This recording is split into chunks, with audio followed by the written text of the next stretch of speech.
प्रवीण कुमार जी, प्रियंका, काव्यकृति, शुभम, हरिनगर दिल्ली परिवार को भी पीछे पीछे ये परिवार भी आ जाए। प्रवीण जी, दिल्ली परिवार, पाद प्रक्षालन के लिए कृपया मंच पर ऊपर आएं। हम जिनके नाम ले रहे हैं केवल वही परिवार ऊपर आएंगे।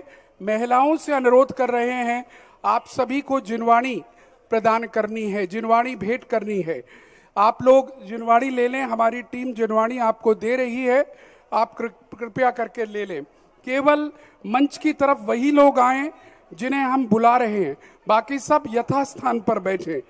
दो परिवार हम बुला चुके हैं, श्रीमान आशीष जी दिल्ली परिवार, प्रवीण जी दिल्ली परिवार, और तीसरा परिवार मीरा जी, वैभव जी, पूजा परिवार कृपया करके मंच पर आएं और पाद प्रक्षालन संपन्न करें और उनके यहाँ की महिलाएं आकर जिनवाणी भेंट करें। हम अपने साथियों से अनुरोध करना चाहेंगे सभी को जिनवाणी दें,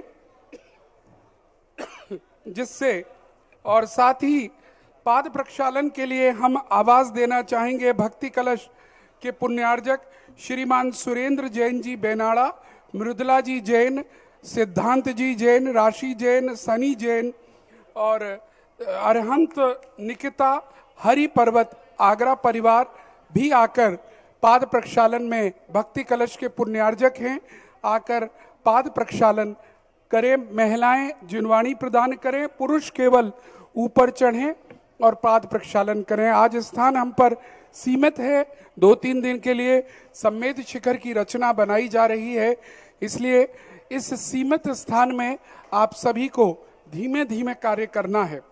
पाद प्रक्षालन की कड़ी में हम अनुरोध करेंगे भक्ति कलश के पुण्यार्जक श्रीमान निदेश कुमार जैन, दीपेंद्र कुमार जैन, रागिनी जैन, पायल, आयुष और रौनक जयपुर हाउस को कृपया करके आप सभी लोग भी आकर बारी बारी से पाद प्रक्षालन करें। स्थान हम पर कम है, धीरे धीरे आराम आराम से आइएगा। केवल हमने यहाँ पर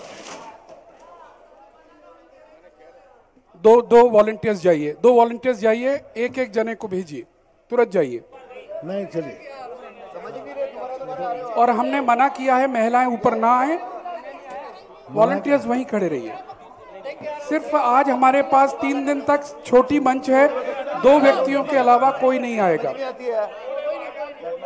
बार बार हम सावधान कर रहे हैं, टेंट वाले आकर व्यवस्था को ठीक करें, टेंट वाले तुरंत आ जाएं, व्यवस्था को ठीक करें और सारे लोग सामने आ जाएं, सभी महिलाएं सामने आ जाएं। इधर आराम से, संकेत जी आवाज नहीं, व्यवस्था आराम से बनाइएगा, कोई बिल्कुल आवाज नहीं। और जो लोग भी हल्ला गुल्ला कर रहे हैं, शांतिपूर्वक व्यवस्था बनाने में सहयोग करिएगा। हर कोई मंच पर आने का प्रयास आज ना करे, आज हमारे पास लिमिटेड स्थान है, व्यवस्था बनाने में हमें सहयोग दीजिएगा। हमारा विनम्र अनुरोध है, जो उस तरफ बातें कर रहे हैं वह शांतिपूर्वक केवल कार्य में जुटे रहें, आप बातें नहीं करें। जो लोग हैं हमारे कार्यकर्ता कृपया यहां रहे, मंच वाले आ जाएं यहां पर।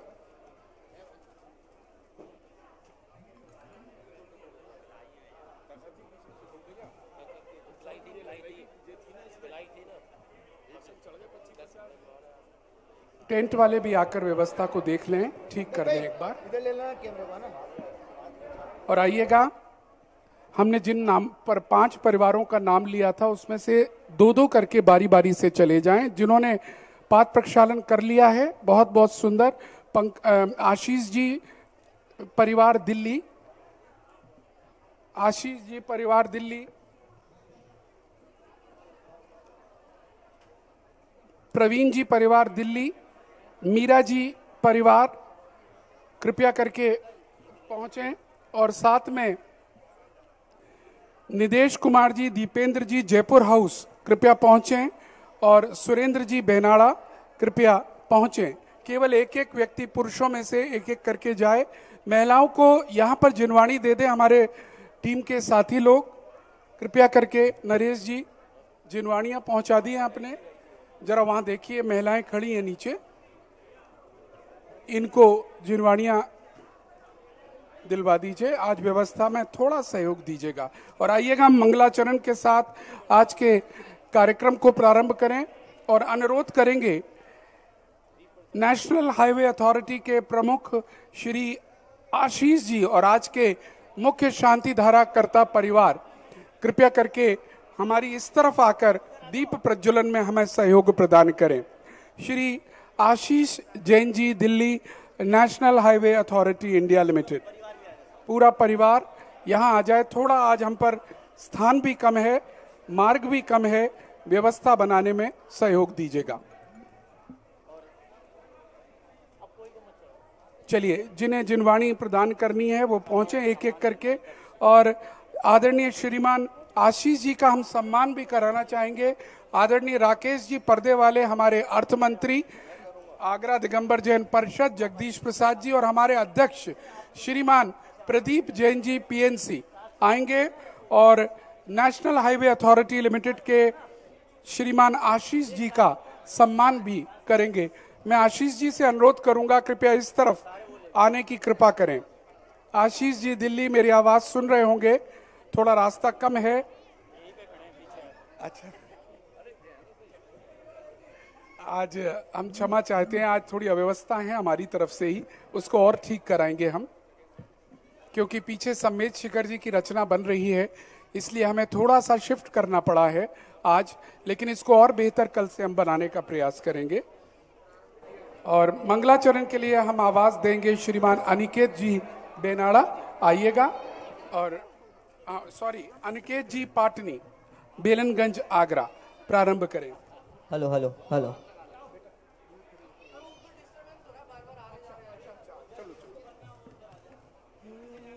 चलिए, जय जिनेन सभी को।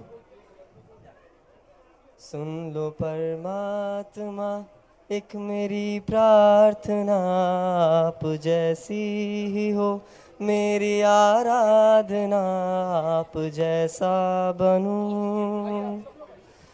हो ना हो आशा ना तृष्णा न माया कहीं, आप तक जो भी आए हैं पथ वो सही।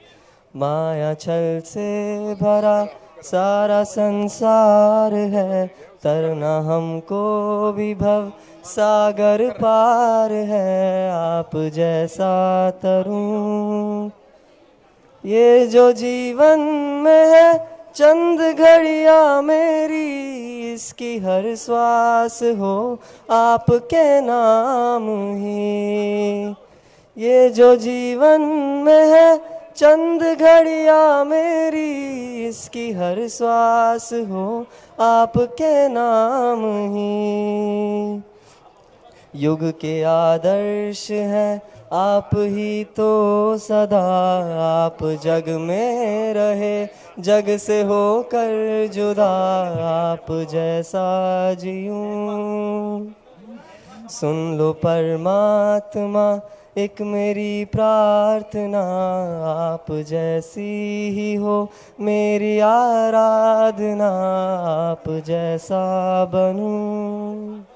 जग में संयम किया धर्म शासन किया, दूसरों के लिए अपना जीवन जिया, आप जैसा जीऊं आप जैसा बनूं। नमोस्तु महाराज जी।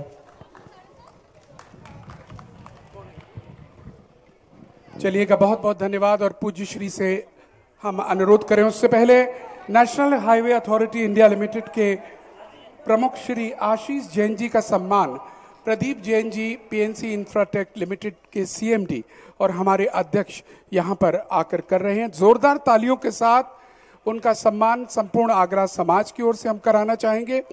आशीष जी ने आज मुख्य शांति धारा भी ली है और आज हमारे विशिष्ट अतिथि भी हैं और पूरे परिवार के साथ आज पधारे। जोरदार तालियां आप सभी के साथ। और आप सबसे अनुरोध है कृपया स्थान ग्रहण कीजिएगा। और क्योंकि ये व्यवस्थाएं टेम्परेरी हैं। पीछे सम्मेद शिखर जी की रचना बनना प्रारंभ हो गई है। 23 तारीख को आप सभी को मौका मिलेगा सम्मेद शिखर जी की रचना पर जाकर निर्वाण लाडू चढ़ाने का। अगर आपने अभी तक अपने लाडू बुक ना कराए हो, मात्र 23,000 रुपए की राशि में लाडू बुक किए जा रहे हैं। कुछ लाडू शेष हैं, अवश्य बुक कराइएगा। और मैं पूज्य श्री से अनुरोध करूंगा अपनी अमृतमय वाणी से हम सभी को अनुग्रहित करें।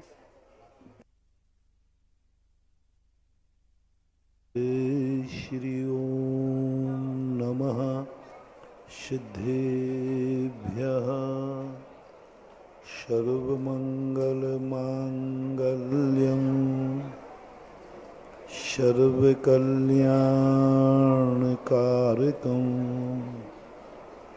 प्रधानं सर्वधर्माणां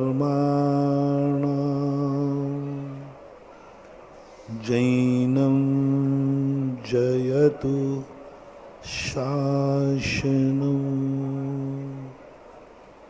पंच परमेष्टि भगवान की आचार्य श्री गुरुवर कुंद कुंद महाराज की, आचार्य श्री गुरुवर विद्यासागर महाराज की।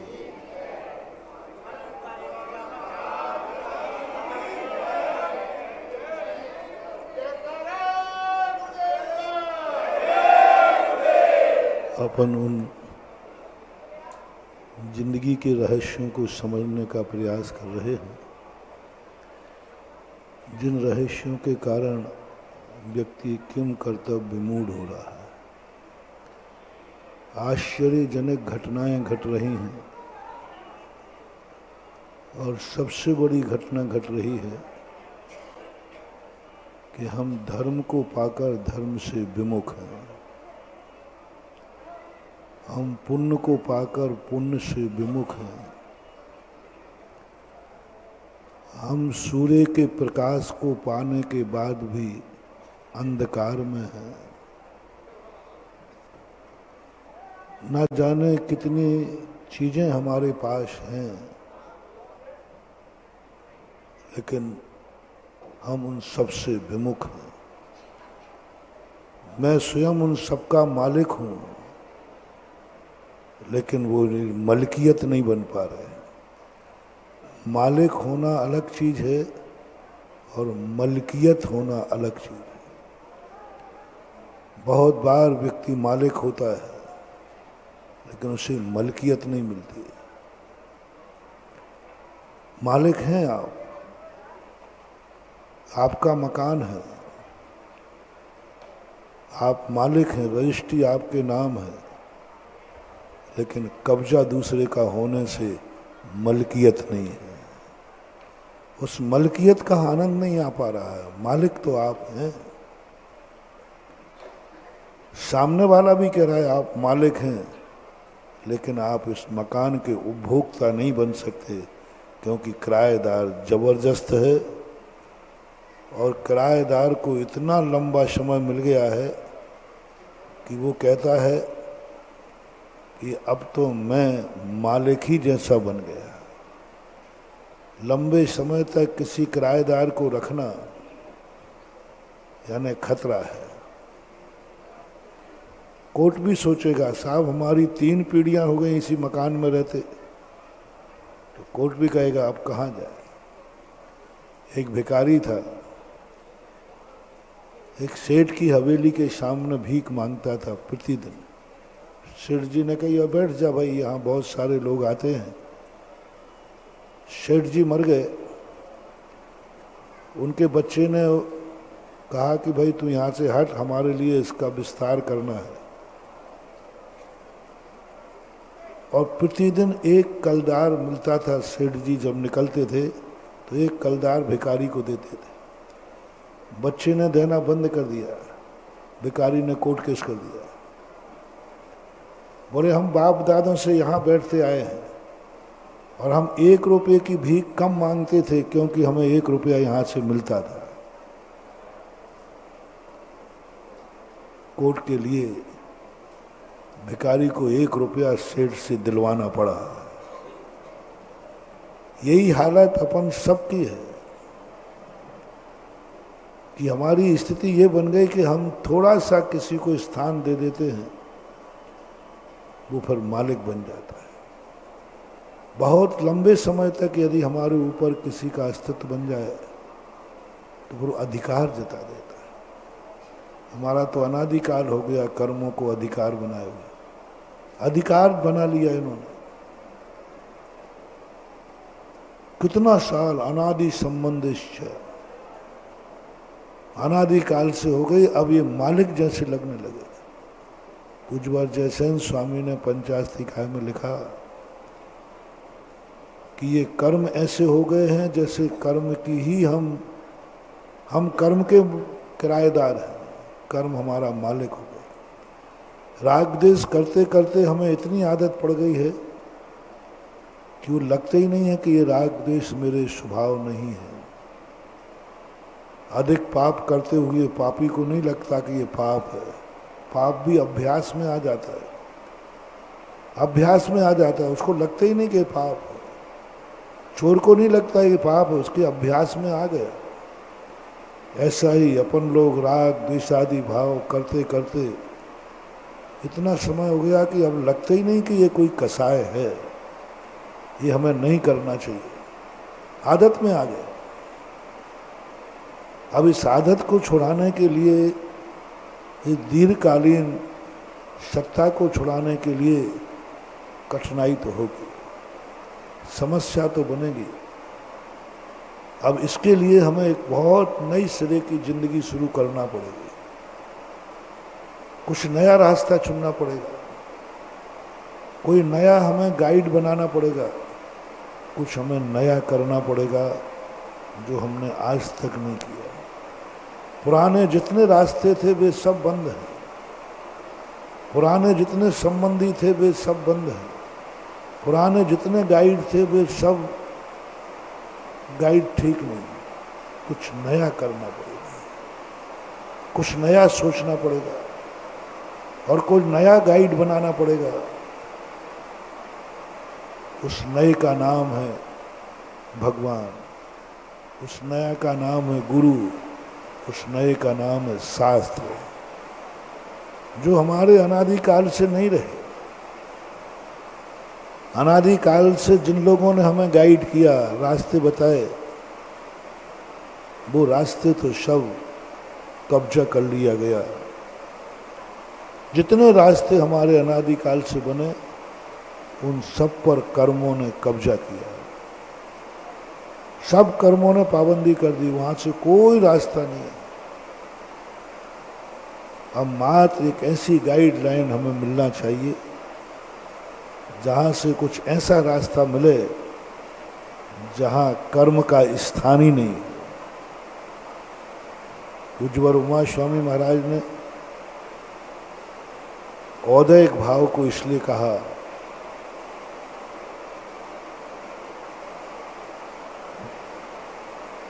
औदैहिक भाव को उन्होंने कहा कि जब तक तुम्हारा औदैहिक भाव है, जो वस्तुएं तुम्हें कर्म के अधीन मिलती हैं, जो वस्तुएं तुम्हें कर्म के अधीन मिलती हैं, इन पर भरोसा मत करना, ये तुम्हारे वास्तविक सुख को छीन ले। प्रारंभ में कहेंगे कि हम तो तुम्हें किराया दे रहे हैं, तुम लोभ में आओगे, खाली मकान पड़ा है किराए पर दे दो, खाली तो पड़ा है, लेकिन तुम बहुत बड़ी गलती कर रहे हो। किराए के लोभ में आकर वो एक दिन मालिक बन जाएगा। हमें सुखी तो दे रहा है कर्म, दुख कहाँ दे रहा है। जितने सुख अपन को आज तक मिलते हैं कर्म से मिलते हैं, ये किराए के समान लोभ है और हम इस लोभ में पड़ जाते हैं, पुण्य के लोभ में पड़ जाते हैं और हमें पुण्य अच्छा लगने लग जाते हैं, क्योंकि पुण्य के उदय से हमें सांसारिक सुख मिलते हैं, पुण्य के उदय से हमें परिवार मिलता है, पुण्य के उदय से हमें खाना पीना मिलता है, पुण्य के उदय से हमें कपड़े मिलते हैं, पुण्य के उदय से हमें सब पूरा वैभव कितना मिलता है, धंधा पानी सब पुण्य के उदय से मिलते हैं। हम पुण्य से प्रभावित हो जाते, हम पुण्य को चाहने लग जाते, हमारी तमन्ना बन जाती है कि नहीं, हमारी जिंदगी में पुण्य का उदय आना चाहिए, पुण्य का उदय आना चाहिए। पुण्य का उदय रहेगा तो हमारी जिंदगी बहुत खुशहाल रहेगी। महानुभाव, यह भूल हमें इतनी महंगी पड़ जाती है, वह पुण्य का उदय हमारे लिए रोड पर ला देता है, अनाथ बना देता है। हवेली के सामने बैठ करके हवेली का मालिक भी भीख मांग सकता है। हवेली का मालिक, पता ही नहीं नाबालिग होके मर गए, पिता बताया ही नहीं, वो तो अनाथ होकर के भीख मांगता रहा और उस हवेली के सामने भीख मांग रहा है। पता चला कि वह हवेली का तो मालिक वही है। ये पुण्य इतना खतरनाक है। उज्ज्वल कुंद स्वामी ने इसी पुण्य की रहस्य को उजागर किया कि तुम पुण्य के बहकावे मत आओ, तुम किराए के लोभ में मत आओ। कितने लोगों का पैसा है जो ब्याज के लोभ में डूब रहा है। घर में पैसा रखा था, किसी ने मांगा भाई पैसे की जरूरत है, ब्याज ले लेना, तो तुमने दया भाव से दिया है कि ब्याज भाव से? और ब्याज के लोभ में पता क्या चला है? कितने लोग बैठे होंगे जिनका ब्याज के लोभ में किसी को पैसा दिया होगा और पैसे डूब गया, खतरे में, आने वाला नहीं है कि नहीं? मुकेश बाबू झाड़ा, क्योंकि कितनों को दे दिया, ब्याज के लोभ में दे दिया, मूल ही चला गया। ये तो तुम्हारी लोक कहानी का मैं उदाहरण दे रहा हूं। अपनी आध्यात्मिक शक्तियों के माध्यम से अपन पुण्य के लोभ में आए अनादिकाल से, क्योंकि पुण्य हमें इतना सब कुछ देता है, सब कुछ देता है। और पुण्य के उदय में जहाँ से हमारी ऐसी आदत पड़ गई जो हमें संसार की वस्तुएं देगा, जो हमारी इच्छाओं की पूर्ति करेगा,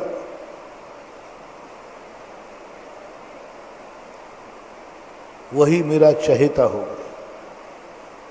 99% लोग पुण्य को चाहते हैं, पुण्य कर्म के लिए सारी क्रियाएं करते हैं और मन्नत मांगते हैं हमारा सदा पुण्य का उदय बना रहे। जैनाचार्य कहते हैं, जब तक तुम पुण्य के उदय के माध्यम से सुख भोग रहे हो, तब तक तुम्हारा जीवन खतरे में है। ये पुण्य तुम्हें कभी उठाएगा, कभी गिराएगा। ये पुण्य कभी सुखी करेगा, कभी दुखी करेगा। ये पुण्य कभी हंसाएगा और कभी रुलाएगा। ये पुण्य शाम को कहेगा कि तुम्हें सुबह राजगद्दी मिलेगी और रात भर में कबाड़ा करेगा कि वो वनवास भेज देगा। ये दो खतरनाक चीजें, दोनों, ये पुण्य और पाप। इसलिए पंडित जी साहब ने लिखा ना, पुण्य पाप मिल दो ये पायन वेड़ी डाली। ये पुण्य पाप के चक्कर में हमारा आत्मा का स्वरूप हम खो रहे हैं। पुण्य और पाप हमें भ्रमित कर रहे हैं। पाप हमें डराता है, पुण्य हमें लुभाता है। पाप डराता है और पुण्य लुभाता है। दोनों एक हमारी दशा को ऐसी दशा में पहुंचा देते हैं कि हम इनके गुलाम हो जाते। पुण्य और ये पुण्य तो सबसे ज्यादा, पाप कर्म इतना खतरनाक नहीं है जितना पुण्य का उदय खतरनाक है। जितनों की दुर्गति हुई पुण्य कर्म के उदय से हुई। नरकों में जितने जीव जाते हैं सब पुण्य कर्म के उदय वाले जाते हैं। जिनका जितना ज्यादा पुण्य होगा उन्हीं को सबसे ज्यादा नरक के दरवाजे खुलते हैं, पुण्यहीन को नहीं। जिनके पुण्य कर्म का उदय नहीं है वे नरक नहीं जाते। जिनके जीवन में बहुत पुण्य का उदय है, इतना पुण्य का उदय है कि जिस माटी को छुए सोना होता है, चारों तरफ से फव्वारा है, कहीं से कोई कमी नहीं है। ये सब नरकों में मिलेंगे, ये सब नरकों में मिलेंगे 100%।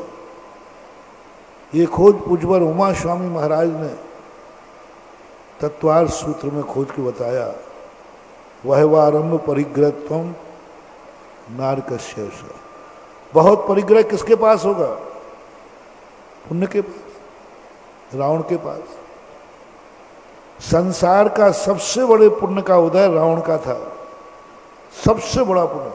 उस समय उतना पुण्य का उदय किसी का नहीं था। कर्म प्रकृति की अपेक्षा देखना, पुण्य का उदय है इसलिए वो पुण्यात्मा है, ये नहीं कह रहा हूं, मैंने पहले ही कह दिया।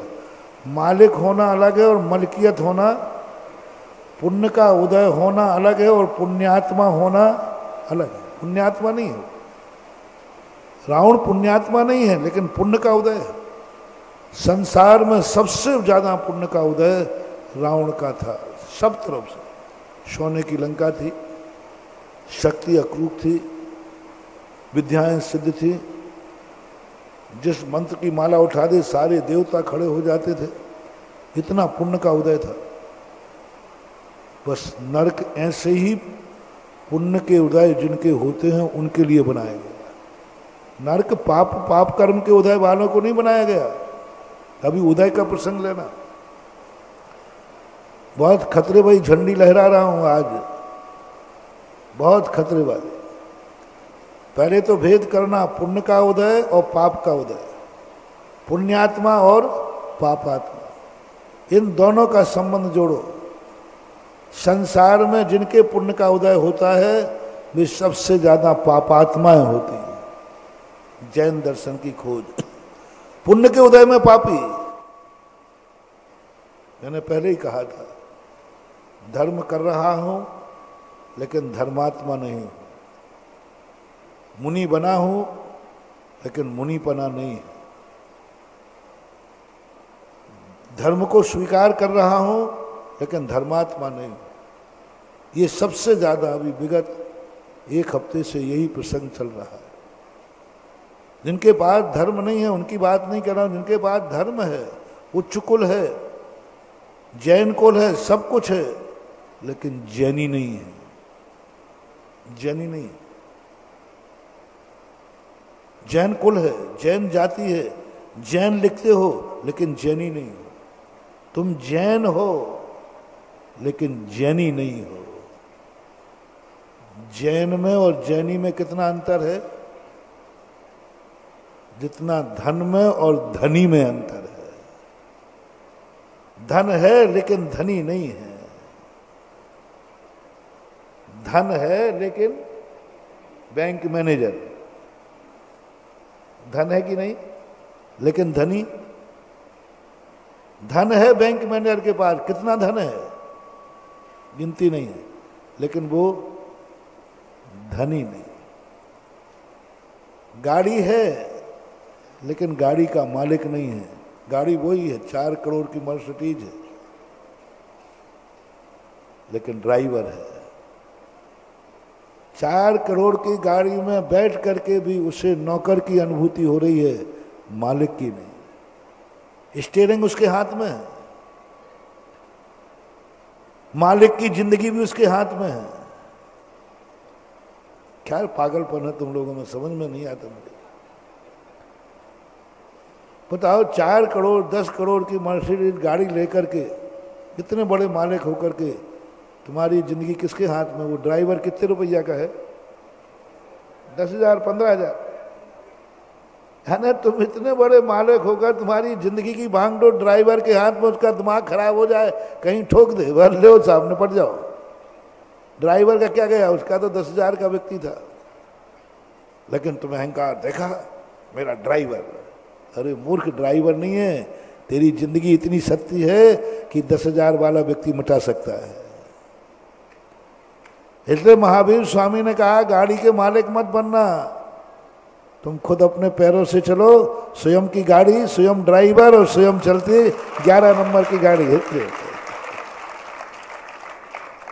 देखो कौन मालिक है, तुम मालिक के मैं मालिक। तुम मालिक का मात अहंकार कर रहे हो। थोड़ा दूर दृष्टि से सोचना, तुम्हारी जिंदगी वो 10,000 रुपए के ड्राइवर के हाथ में है। तुम्हारा जीवन जो चाहे सो कर डाले। तुम्हारी जिंदगी कितनी है? 5,000 की रोटी बनाने वाली रसोई के हाथ में है, रसोईयन है। कितने रुपये की है रसोईयन? 5,000। वो चाहे तो पूरे घर को मार डाले। जितने राजा महाराजा मरे सब रसोइयों के द्वारा मरे। तुम्हारी रोटी, बनो सेठ, बनो हम सेठ हैं, हम कोई काम, पानी का गिलास भी नहीं उठाते, रोटी नहीं बनाते, हमारे यहाँ सब नौकर लगे हैं। हाँ मूर्ख, तेरी कीमत पता चल रही है? तेरी जिंदगी की कीमत है उस रसोईयन के हाथ में। वो चाहे तो एक पुड़िया मिला दे, तेरी जिंदगी खत्म कर दे। और होता है। हुए जितने राजा महाराजाओं के इतिहास देखो, दुश्मन ने रसोइयों को कब्जे में किया, तुम 5,000 दिए तो उसने 10,000 दिए, बोले पुड़िया डाल देना, वो डाल दे। और हम अहंकार में हैं, हम बड़े आदमी। कहाँ हैं बड़े आदमी? हर वस्तु में देख लीजिए, आपके घरों में जितने नौकर लगे हैं, आपकी जिंदगी को उतना ही खतरा है। इतने बड़े सेठ फिरोजाबाद के छदामी लाल जी के किसने मारा था? एक नौकर। बहुत बड़े सेठ थे, सारे जगत में माने जाते थे, एक नौकर के हाथ। और विश्वसनीय नौकर, महानुभाव, कितना भी विश्वसनीय नौकर क्यों ना हो, नौकर की कीमत उतनी है, नौकर की अकल उतनी है जितना उसका वेतन है। वेतन से लगाया जाता है इस व्यक्ति की अकल कितनी है। बोलो रसोई बनाने वाले की कीमत कितनी है? कितना देते? 5,000, 7,000, 10,000 और क्या दो? उतनी ही उसकी कीमत है, उतनी वैल्यू है। उससे ज्यादा में वो कुछ नहीं करता। उससे 1 रुपया कोई ज्यादा दे देगा, वो तुम्हें मिटा देगा। इसलिए हमारे महावीर स्वामी ने तो कहा, हे मुनि, तुम बहुत बड़ा सेठ है,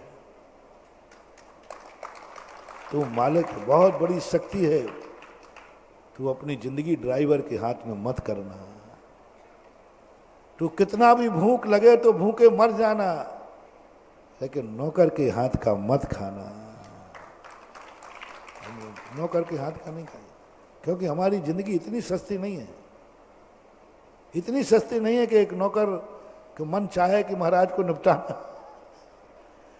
अरे मरेंगे तो नौकर के हाथ से क्यों मरेंगे? मरेंगे तो किसी भक्त के हाथ से मरेंगे ना। क्या बात है। और मुझे विश्वास है मेरा भक्त कभी मारने का भाव ही नहीं करेगा, वो तो मर करके भी मुझे जिंदा रखेगा। यदि मरना पड़े तो वो कहेगा मैं मर जाऊं, मेरे महाराज जिंदा रहना चाहिए, क्योंकि वो कीमत समझता है। शूकर मर गया शेर के सामने आकर के, महाराज को नहीं मरने दूंगा। शेर का निशाना था महाराज। शूकर ने कहा नहीं सिंहराज, मेरे रहते हुए आप महाराज को नहीं मार सकते। मेरे रहते हुए मैं मरूंगा, महाराज बाद में मेरे जिंदा रहते तो नहीं मार सकते। शूकर महाराज को बचाने में स्वयं मर गया, लेकिन महाराज को बचा दिया, क्योंकि भक्त है और भक्त का स्वरूप कहा है। इससे नौकरों के हाथ से नहीं। यदि तुम्हारे अंदर यही पुण्य हमारे लिए घातक बनता है, जिस पुण्य से हमारे प्राण चले जाएं, जिस पुण्य के उदय से हमारी जिंदगी खत्म हो जाए, महानुभाव इसको पुण्य मत मानना, ये बहुत बड़ी खतरे की झंडी है। गाड़ी जब नौकर चला रहा हो तो अहंकार में मत रहना। ये तुम्हारे पुण्य का उदय है, तुम्हारी जिंदगी के लिए बहुत बड़ा खतरा हो सकता है। इस समय सावधान रहो।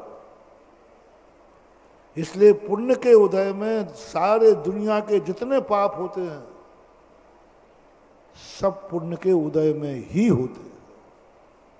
पुण्य के उदय एक भी पाप कर्म के उदय में नहीं होता, वो कर ही नहीं पाएगा पाप कर्म का उदय। पुण्य कर्म का उदय आया और व्यक्ति पापात्मा हुआ। मैं इस आश्चर्य को बता रहा हूं, उदय पुण्य का है और आत्मा को पुण्यात्मा बनना चाहिए था, लेकिन आत्मा क्या बन गई? पाप। पुण्य के उदय में, पाप के उदय में बन जाए तो कोई बड़ी बात नहीं है, पाप कर्म का उदय था, पापात्मा है। लेकिन पुण्य के उदय में पापात्मा। रावण का चरम पुण्य का उदय और जगत में उसकी प्रसिद्धि पापात्मा के नाम से। बोलो, रावण पापात्मा के नाम से जाना जाता कि पुण्यात्मा के नाम से? पुण्यात्मा के नाम से नहीं जानते। और मैंने पहले ही कह दिया, संसार का सबसे ज्यादा पुण्य का उदय उस समय रावण का था, फिर भी पापात्मा। ये बहुत बड़ी आश्चर्य की बात। इसलिए जैनाचार्यों ने सचेत किया, जब जब तुम्हारी ऐसा लगे कि मेरा ये सुख पुण्य के अधीन है, मेरे पुण्य का उदय आ जाए, महानुभाव भूल कर रहे हो, आप बहुत बड़ी चूक कर रहे हो, धोखा खा जाओगे। ये पुण्य तुम्हें ऐसा ठगाएगा कि ये स्वर्ग भेज देगा और वहां से सीधा एक इंद्री बना देगा। जुआड़ी जिंदगी भर सुखी नहीं रह सकता। इसी प्रकार पुण्य कर्म के उदय में कोई व्यक्ति पूरी जिंदगी भर सुखी रह ही नहीं सकते। आज तक का इतिहास है, कोई भी जीव पुण्य कर्म के उदय से जिंदगी भर सुखी नहीं रहा। यदि रहा तो मरने के बाद दुर्गति कहा, जैसे चक्रवर्ती। पुण्य का उदय था, जो चक्रवर्ती जिंदगी भर सुखी रहे, वे दोनों चक्रवर्ती नरक में पड़े। राजगद्दी तुम्हारी जिंदगी में कभी नहीं छीन पाओ। जिंदगी में तुम्हारे कभी भी किसी प्रकार धन का अभाव नहीं हो पाए, और तुम्हारे नाम से सारी मलकियत है। महानुभाव, मत गलती कर देना, मरने के पहले खाली हाथ होके मरना। कोई पदों पे नहीं मरना, कोई गद्दी पे मत मरना। अपनी खुद की संपत्ति तुम्हारे नाम न रह जाए, मरने के पहले छोड़ो। बिल्कुल बनाओ फक्कड़, कुछ भी नहीं बचा मेरे पास। यदि जितना जितना तुम्हारे नाम पर है और उस समय मरे, तो तपेश्वरी से राजेश्वरी और राजेश्वरी से लड़के। पुण्य के उदय की वस्तु को त्यागना है बस। पाप के उदय की बस चर्चा अभी नहीं कर रहा हूं मैं 5-7 दिन से। पुण्य कर्म के उदय से त्यागी वह नहीं है जो पाप कर्म के उदय की त्याग वस्तु को त्यागता है। त्यागी वह है जो पुण्य से मिली हुई वस्तु का त्याग करता है। पुण्य से मिली हुई वस्तु का। आप मुनिराज को बोलो, मुनि दीक्षा होती है। मुनि महाराज पाप से मिली हुई वस्तु का त्याग करते हैं कि पुण्य कर्म के उदय से मिली हुई वस्तु का त्याग करते हैं? पूरे पुण्य की वस्तु। परिवार पुण्य के उदय से कि पाप के उदय से? जल्दी बोलते जाओ। पुण्य के उदय से। पुण्य के उदय से मिला हुआ परिवार छोड़ता है, पुण्य के उदय से। पाप कर्म के उदय से कुछ भी नहीं छोड़ा। एक दीक्षा होती नहीं, मैंने दीक्षा में देखा। पापों का तो त्याग तो कराया गया, लेकिन अशुभ कर्म के उदय से जो चीज मिली है उसका त्याग नहीं होता कि तुम्हें अशुभ कर्म के उदय से ये चीज मिली है, इसका तुम त्याग करो। मैंने पूरी लिस्ट बनाई कि दीक्षा में किन किन चीजों का त्याग कराया जाता है, किन किन चीजों का। मुझे एक भी चीज, आप भी सोचना, आप भी सोचना, दिमाग लगाना। दीक्षा लेते समय मुनिराज ऐसी कौन सी वस्तु त्यागते हैं जो अशुभ कर्म के उदय से मिलती है? कुंतु कुमार, लगाओ दिमाग चलाओ, स्वाध्याय करते हो। अशुभ कर्म के उदय से मिली हुई वस्तु का त्याग करते हैं। और अशुभ कर्म तो अपन सबको मालूम ही। मेरी दृष्टि से तो कुछ भी नहीं त्याग होता। जितने भी त्याग किए गए सब पुण्य कर्म के उदय से मिली हुई। जैसे मैंने कहा परिवार पुण्य कर्म के उदय से मिला, छोड़ो। मकान जायदाद पुण्य के उदय से कि पाप के उदय से, छोड़ो। धन दौलत छोड़ो। बढ़िया खाना पीना छोड़ो। 2 टाइम खाना पीना, बोलो काय से, पुण्य से कि पाप से? उन्होंने कहा छोड़ो। बढ़िया हेयर कटिंग कराना पुण्य से कि पाप से? पुण्य से। उन्होंने कहा छोड़ो। अरे माने कि महावीर स्वामी कबाड़ा करते हो, गिन गिन करके जितनी जितनी चीजें पुण्य की उदय से। महावीर ने कहा छोड़, दीक्षा लेना है तो छोड़। अरे यही चीज तो मुझे अच्छी लगती है, यही तो मेरे पुण्य का उदय है। जैसे ही तुमने कहा यही तो पुण्य के उदय से मुझे मिला है, तुरंत महावीर का नोटिस निकलता है, त्याग करो, त्याग करो। बढ़िया 6 रस मिलते हैं पुण्य के उदय से। उन्होंने कहा देख ले, रसों का त्याग करो। पुण्य जैन दर्शन का जो धर्म वास्तविक है, सही पूछा जाए तो पुण्य के उदय से हमें बचाता है। और पुण्य के उदय में मिली हुई वस्तु पर बिल्कुल विश्वास मत करना। जो जो पुण्य के उदय से मिले उसको जितना ज्यादा तुम उपेक्षा कर सको उतना करो, शक्ति प्रमाण करो। व्यसन होते हैं, शराब पीता है व्यक्ति पुण्य के उदय से, पाप के उदय से नहीं। पुण्य का उदय आएगा तभी शराब पी पाओगे, पैसा नहीं होगा तो क्या करोगे? पीने लायक ही नहीं रहो। पुण्य के उदय से। उन्होंने कहा सबसे पहले व्यसन छुड़ाए। 7 व्यसन पुण्य के उदय से होते हैं, एक भी व्यसन पाप कर्म के उदय से नहीं है। शुरुआती देखो कहां से चल रहे। सारा संसार कह रहा है कि हे भगवान मुझे पाप कर्म के फल से बचाओ। आप सबकी क्या धारणा है धर्म करते समय? कि मुझे पाप कर्म के उदय के फल से बचाओ। सबकी धारणा एक ही है, महाराज मेरे में असाता कर्म उदय में नहीं आवे, मेरे सदा कोई अशुभ कर्म उदय में नहीं आवे। और अशुभ कर्म के उदय का जो फल है वो मेरी जिंदगी में नहीं आना चाहिए। ये सारी भावना लेकर मंदिर आए हो, यहाँ प्रवचन सुनने आए हो, जैनी बने हो, नमोकार मंत्र पढ़ रहे हो, सब 99.99 एक ही भाव है, मुझे अशुभ कर्म के उदय के फल से बचाओ। बोलो कुछ गलत तो नहीं है? बोलो क्या चाह रहे हो? एक ही भावना, मेरी जिंदगी में अशुभ कर्म का उदय ना हो। और अशुभ कर्म के उदय का जो फल है उससे तो तुम्हारी रूह कांपती है। नहीं महाराज, बस गुरुदेव एक आशीर्वाद दो, मेरी जिंदगी में कभी अशुभ कर्म आवे ही नहीं। और मैंने पूरा जैन धर्म उठा के देख लिया, अशुभ कर्म से बचने का कोई उपाय बताया ही नहीं। जो बताया है वो सब थोड़ा ऊपर तुम्हें टिंचर लगाने जैसे, तुम्हें बहलाने के लिए बताया है थोड़ा वो, लेकिन वो है ही नहीं, सही नहीं है। अशुभ कर्म के उदय की कोई व्याख्या नहीं है। मैंने सप्तविशन से त्याग करने का देखा, अष्टमूल से देखा, अष्टमूल गुण धारण करना है, वहां भी पाप का त्याग नहीं। पुण्य के उदय से व्यक्ति मांसाहारी होता है। दूसरे जीव को मारना कोई परघात प्रकृति है, और परघात प्रकृति पुण्य प्रकृति है। मांस खाने वाले को किसी को मारना तो पड़ेगा, और जब तक पुण्य का उदय नहीं तुम मार भी नहीं पाओगे। तुम मारने जाओगे वो तुम्हें मार देगा।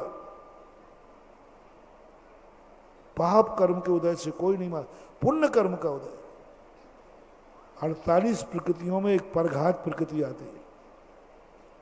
मैं इस प्रकृति के संबंध में जब पुण्य पाप की प्रकृतियां छांट रहा था, परघात प्रकृति आते ही मेरा दिमाग खराब हो गया। मैंने कि हो गया कल्याण। अब दूसरे को मारना, मर्डर करना,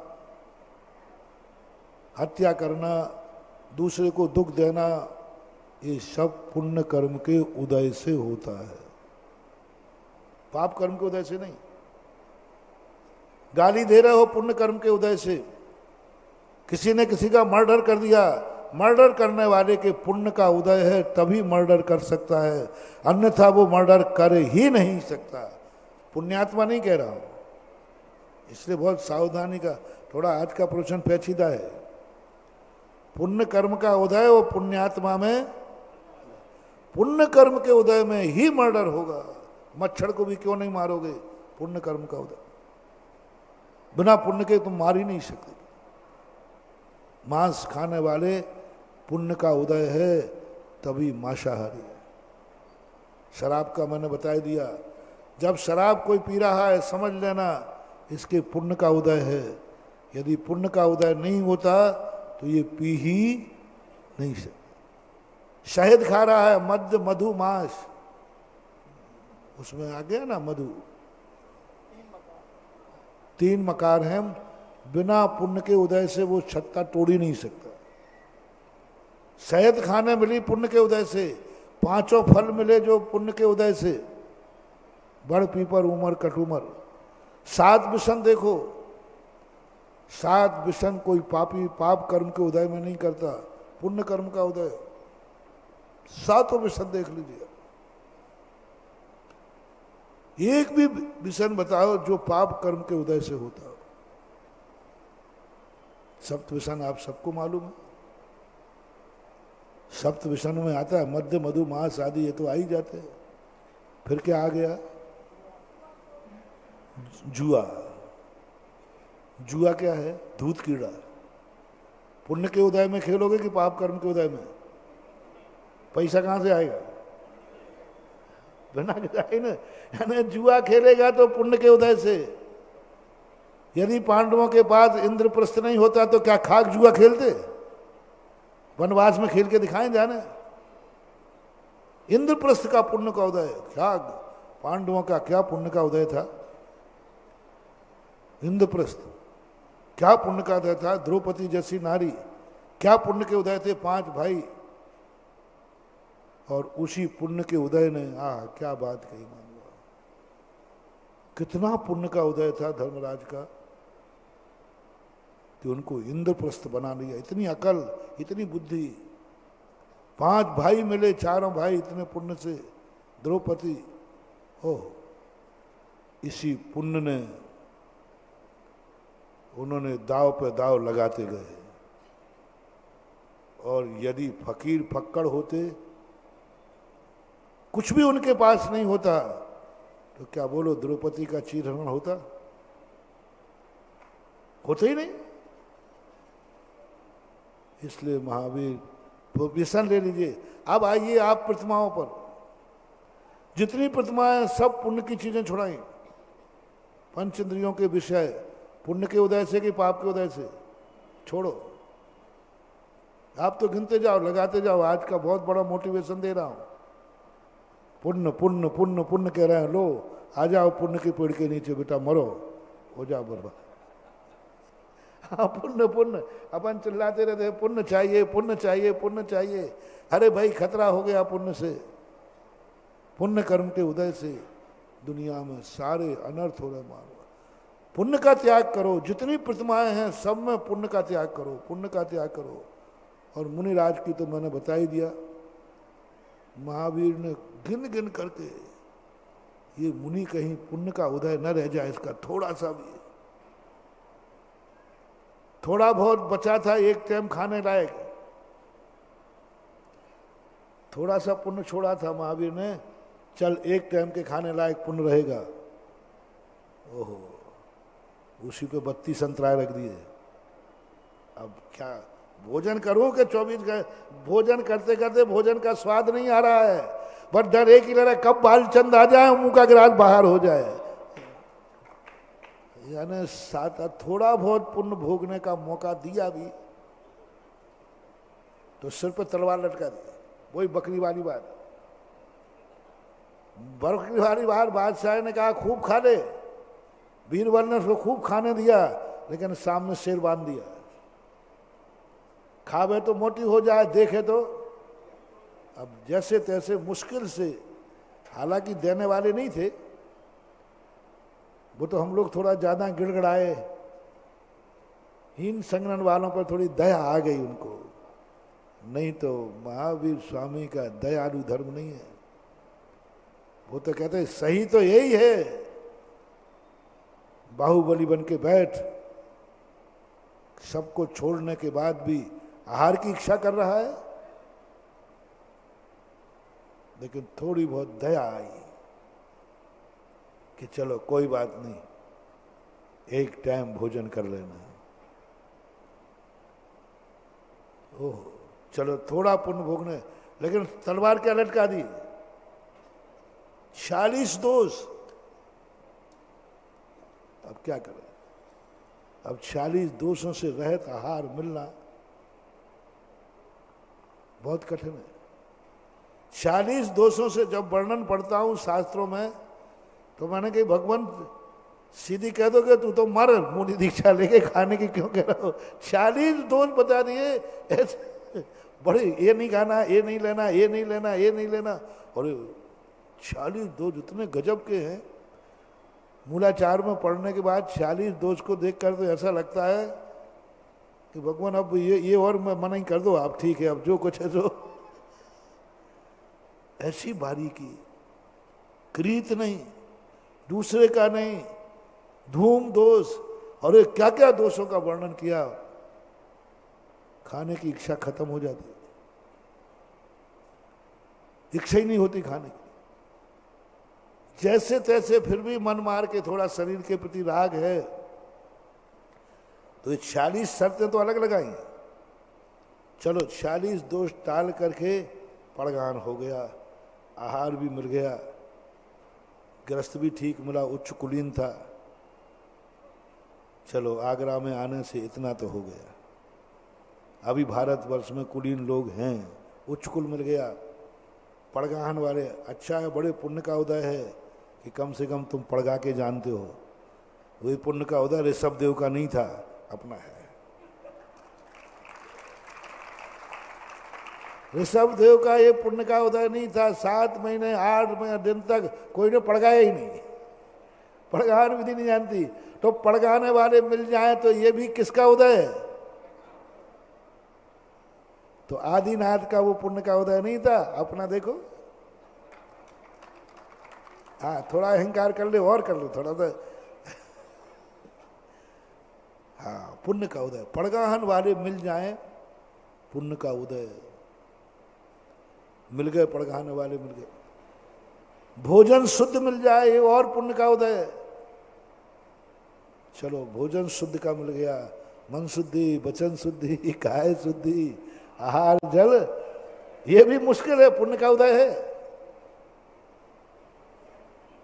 देने वाला दे रहा है, हमें भी लेने का भाव हो रहा है। अब तो शांति से खा लूं, अब तो शांति से खा लूंगा। इतनी शर्तें पार करके आए, इतनी मेहनत करके, इतने पुण्य का उदय आए, तो भगवान अब तो शांति से खा लूं पेट भर के। उन्होंने कहा नहीं, ऊपर देख थोड़ा, 32 अंतराय। ये तलवार ऐसी है महानुभाव, मुंह का ग्रास निकलवा लेती है। ये 32 अंतराय ऐसी तलवार लगा दी, खाने का मजा ही नहीं ले पाता हूं। पर क्या खोज रहा हूं? अच्छा ये इन्होंने बनाया, कैसा बनाया देख रहा हूं, खीर कैसी बनाई देख रहा हूं, खीर नहीं देख रहा हूं, कहीं बालचंद तो नहीं छुपाया। आहार का स्वाद ही खत्म हो गया। 32 अंतराय, 32 ग्रास लेवे नहीं, एक एक ग्रास पर एक एक अंतराय। यानी जैन दर्शन की जितनी भी क्रियाएं हैं, सब पुण्य के फल के बचो, पुण्य के फल से बचाया, अशुभ कर्म के फल से नहीं।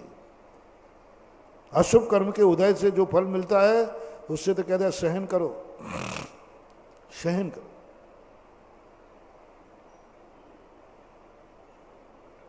अशुभ कर्म के उदय से 22 परिचय आते हैं। 22 परिचयों से बचने का उपाय, देखो कैसा कितना उल्टा है। और तुम लोग क्या समझ रहे, कल का प्रवचन याद रखना, उसी से जोड़ रहा हूं। 22 परिचय हैं, जिसमें क्षुधा परिचय, तृषा परिचय, दंश मशक परिचय, आक्रोश परिचय, गाली परिचय कोई गाली दे रहा है, कोई निंदा कर रहा है, कोई बुराइयां कर रहा है। मुनि हूँ छोटा मोटा, ये बताओ भैया, मैं हमारे मुनि लोग छोटे मोटे आदमी हैं कि बड़े आदमी हैं? बहुत बड़े हैं ना। हाँ, तखत पे बैठा हूं, बड़ा हूं, लेकिन देखो तो भाई, बड़ा आदमी होने के बाद भी बड़े आदमी को तो कुछ नहीं होना चाहिए। तुम्हारी दृष्टि से बड़ा आदमी कौन है? जिसको मच्छर भी नहीं काटे, 1 मिनट भी भूख सहन नहीं करना पड़े, तुरंत भोजन चाहिए, तुरंत पसीने की बूंदी नहीं आवे, एसी होना चाहिए। आप लोगों के बड़े आदमी किसे कहते हैं? जिसके पास घर, मकान, जायदाद, कूलर, एसी, खान, सब कुछ है, सब कुछ है। अब तुम कहते हो बड़े आदमी, आप बताओ हमारे पास क्या है, बता दो। जो तुम्हारे यहां बड़े आदमी की पहचान है, बड़ा आदमी है, वो पहचान मेरे पास क्या है? इस समय आगरा में यदि सबसे कोई गरीब आदमी है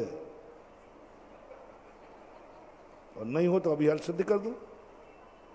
जिसके बाद परिवार नहीं हो, मकान नहीं हो, कपड़े पहनने को नहीं हो, खाने को नहीं हो, बाल बनाने के एक टाइम खाने मिल रहा हो, गरीब आदमी। ओह, मैंने एक दिन प्रवचन दिया था, महावीर यही कहते हैं, पुण्य के उदय में तो सब मुस्कुराते हैं, तू पाप कर्म के उदय में मुस्कुरा के दिखा तो साधु है। शुभ कर्म के उदय में सब मुस्कुराते हैं, अशुभ कर्म के उदय में मुस्कुरा तो साधना है। पुण्य के उदय पर जिंदगी नहीं जीना है तुझे। सबसे बड़ा प्रतीक, चौके में आपने भोजन बनाया, हम लोगों का इतना पुण्य का उदय है महानुभाव, तुम में से किसी का भी नहीं है, पीएमसी का भी नहीं है। और कहो तो मैं घर पुछवा लूं, जितना हम लोगों का पुण्य का उदय है, बहुत पुण्य का उदय है। जितने आइटम भोजन में हम लोगों के लिए बनते हैं ना, मनोज तो कहता महाराज जी वो दाल रोटी 2 सब्जी मिल जाती हैं, इतनी कृपा बहुत है श्रीमती। बोलो हीरालाल, हमारे बराबर आइटम तुम्हें कभी बने घर में? पीएम आप भी बताओ। जगदीश बाबू पीछे बैठ गया था। कोई नहीं बनता जितना साधु को बनता है। पुण्य के देखो ठाठ देखो, कोई तुम्हें ऐसे बुलाता है, घर में जाके मांगना पड़ता है भोजन चाहिए। यहाँ देखो मंदिर में यूं किया नहीं, नमोस्तु नमोस्तु नमोस्तु, क्या ठाठ। मैंने एक दिन कहा था, महानुभाव, संसार में दुनिया के संप्रदाय हैं, दुनिया के धर्म हैं, जो सम्मान जैनी की समाज में जैन गुरु का है, दुनिया में किसी का नहीं, किसी का नहीं। जो सम्मान दिगंबर जैन मुनि का भगवान का भी है, जो भगवान जैनियों में भगवानों का है, वो दुनिया में कहीं नहीं। जैनी के भगवान जहां कहीं नहीं बैठते हैं। एक भगवान बैठाने के लिए जैनी को कितना मंदिर बनाओ, पंचकल्याण करो, कितना करता है। और गुरुओं का सम्मान तो आप देख लीजिए, आप सब संप्रदायों को देखते हैं, बोलो जैन गुरु का जैन समाज में जो मान है, बताओ कहाँ है? भगवान का रूप, चलते फिरते सिद्धों का रूप। कुंद कुंद ने जिन मुद्रा कह दिया, जिन मुद्रा कह दिया, चलते फिरते तीर्थ हैं, ये क्या क्या कह दिया। और आपकी दृष्टि में कितना सम्मान, आप कल्पना तो करो।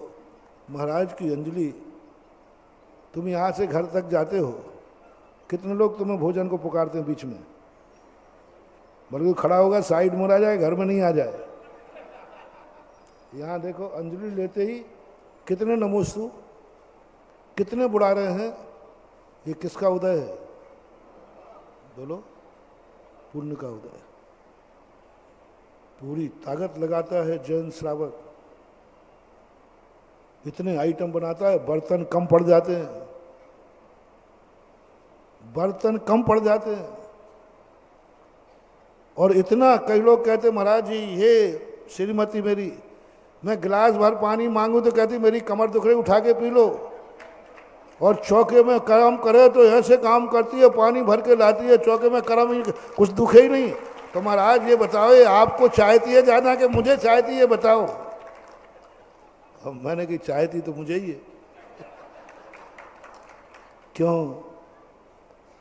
तुम तो संसार के संबंध है, ये तो परमार्थ का संबंध है। हमारा जैन श्रावक और श्राविका, बोलो, अच्छे श्रावक, खोटे नहीं, बदमाश नहीं। यदि निर्णय मिले कि तुम परिवार को चाहोगी या महाराज दो में से एक को चाहना है,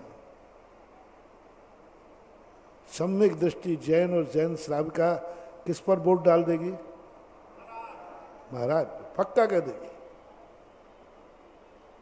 और ये देखो, इतना समय कम पड़ता है, तुम्हारा भोजन बनाने में इतना समय नहीं लगता,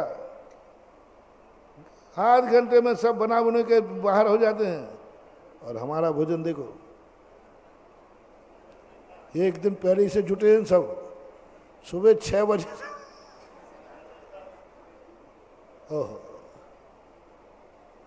अब तो मैं शांति से हार कर लूं। तुम दे रहे हो, तुमने मेहनत की, अरे बहुत, चौका ऐसा ही नहीं, पसीने का चौका है, पसीने का। कितनी मेहनत से चौका लगता है, बोलो, कितनी मेहनत से आइटम बनाते हैं आप, कितनी भावना से आइटम बनाते हैं आप। ये सब में कहीं कमी नहीं है। अब देखना महाराज क्या करते हैं, ये चीज निकालो, ये चीज, अरे महाराज ये मर गया, सुबह से बनाते बनाते यही चीज निकला रही, यही तो लेना है। पुण्य को ठुकरा रहा है। कैसा है जैन दर्शन? आयु ही थाली सामने दे रहा है, देने पर अभाग्य मानेगा, मजबूरी में नहीं दे रहे हो।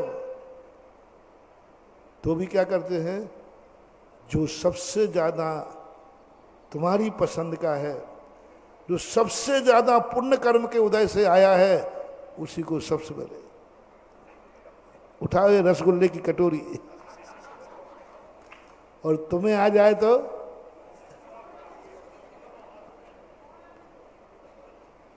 देखो, थोड़ी सी शेयर करना चाहूंगा।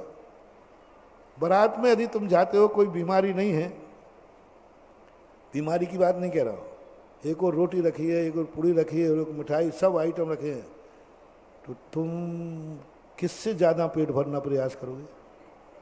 कह दो, धीरे से कह दो, कोई बात नहीं बता दो। तो सबसे महंगा आइटम होगा, सबसे महंगा आइटम होगा, और कहोगे आज मजा आ गया। ओहो, अब आइए हमारों की तरफ। जब पेट भरने की बात आएगी तो सबसे महंगा आइटम जो होगा उसको उठा देगा, और सबसे सस्ता आइटम होगा उससे पेट भर लेगा। ले तप बड़ा बन हेतु नहीं तन, पोस दे तज रसन का।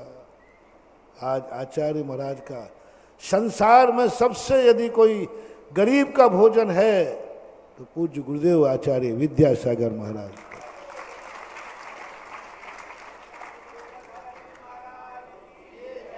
ऐसा भोजन मैंने भिखारी का भी नहीं देखा। कितना भी गरीब हो, मेरे पूज्य गुरुदेव की अंजलि में जो भोजन है उससे गया बीता नहीं होगा। कुछ हो ना हो, नमक तो बोला ना, कुछ हो या ना हो, नमक की ढेली तो होगी। कुछ ना हो, वहां तो कुछ भी नहीं है। क्या है? क्या देने वाले नहीं है? क्या देना नहीं चाहते हैं? क्या आचार्य श्री के पुण्य का उदय नहीं है? बोलो। बस यही तो साधना है। पुण्य के उदय में आई हुई वस्तु को ठुकरा देने का नाम त्याग है। पुण्य में आई हुई वस्तु को ठुकरा देने का नाम धर्म है। पुण्य से आई हुई वस्तु आया है, पुण्य से ठुकराओ, उठाओ इसको, ये चीज नहीं लूंगा क्योंकि इसमें पुण्य का उदय है। आपकी भाषा में कहूं तो सबसे ज्यादा कंजूस यदि कोई होता है, पुण्य को बचाता है और अशुभ को चलाता है।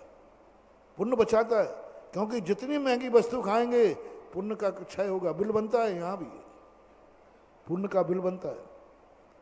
साधु कहता हमें पुण्य खर्च नहीं करना, खाने पीने में पुण्य खर्च नहीं करना, हमें पुण्य इतना जोड़ना है, इतना जोड़ना है, इस पुण्य फला अरहंता, मुझे अरहंत बनना है, अरहंत बनना है। इन खाने पीने में पुण्य खर्च कर दूंगा तो फिर अरहंत बनने के लिए क्या बनेगा?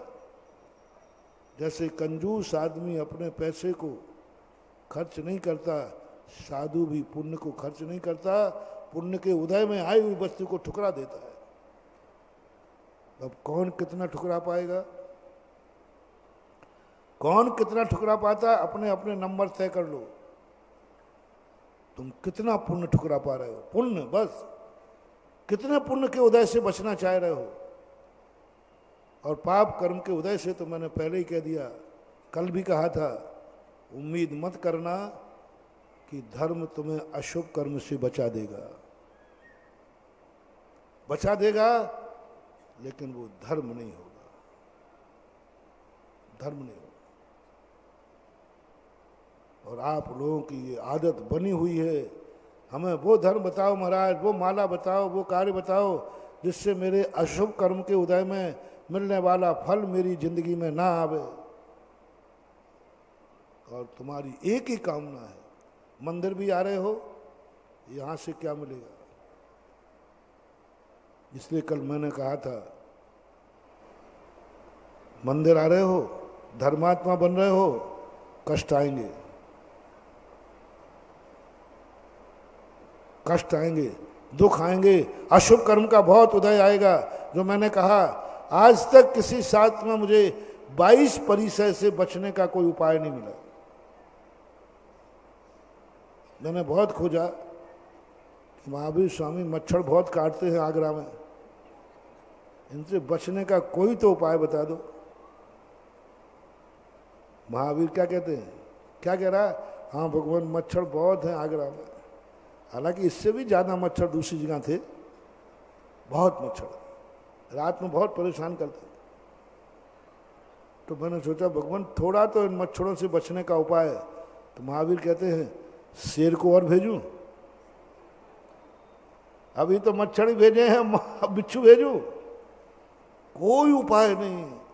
अब बोलो, मच्छर का काटना पुण्य कर्म का उदय कि पाप कर्म का उदय? इससे बचने का कोई उपाय नहीं।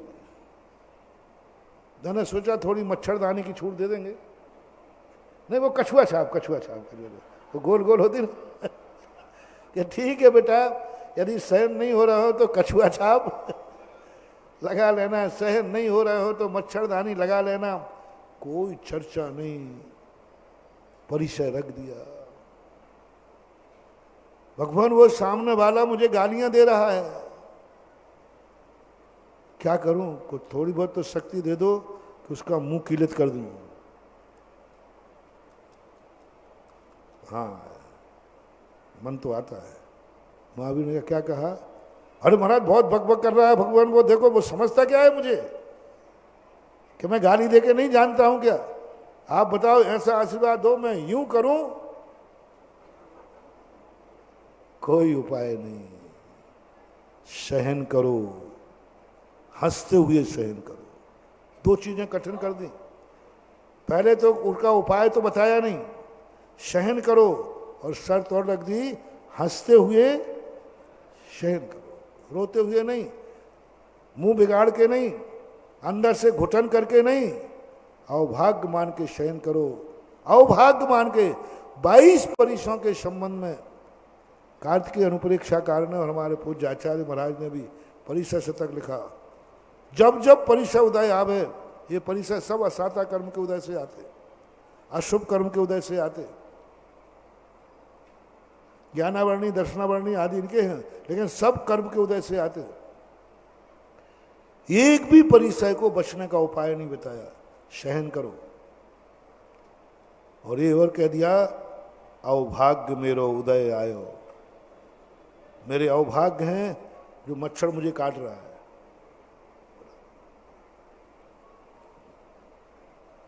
बताओ आप लोग भैया, देखो थोड़ा हमारा पक्ष लेना। मच्छर तुम्हें काट रहा है और कहो मेरे अवभाग्य हैं। अरे ठीक है, काट ले, ये तो कहने दो कम से कम, क्या मेरे दुर्भाग्य हैं कि मच्छर काट रहा है। संसार का कोई व्यक्ति मच्छर को काटने में सौभाग्य मानता हो तो बता दो, दुर्भाग्य मानता है। और महावीर ने मेरे से क्या कहा, मच्छर काट रहा है, बोल अंदर से, अवभाग्य मेरा सौभाग्य है कि मच्छर काट रहा है, फिर भी सामायिक हो रही है। अवभाग्य है, अवभाग्य है मेरे। जब मच्छर नहीं काट रहा उस समय नहीं, काट रहा है उस समय, मच्छर नहीं काट रहा है। आज मेरा बड़े पुण्य का उदय था, एक भी मच्छर नहीं आया, बड़े शांति से सामायिक हुई। महावीर कहते हैं कोई सामायिक नहीं है, चारों तरफ से मच्छर काट रहे हैं और फिर सामायिक हो जाए और फिर उठते हैं, कहा आज मजा आ गया, इतनी बढ़िया सामायिक हुई, चारों तरफ से मच्छर घेरे थे और हमारा मंत्र चल रहा था, सोहम सोहम मंत्र चल रहा था। अशुभ कर्म के उदय में धर्म के प्रति प्रीति बनी रहे, धर्म के प्रति रुचि बनी रहे। अधर्म से प्रीति की बात नहीं कह रहा हूं, धर्म से प्रीति बने रहे।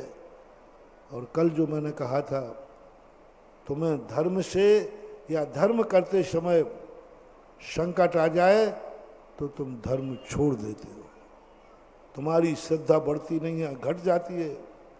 और यहाँ सब मामला उल्टा है, सब मामला तीव्र साता कर्म के उदय में और धर्म से आई। हमने एक दिन उदाहरण दिया, गर्मी का दिन है, 48 टेम्परेचर है, अंतराय है,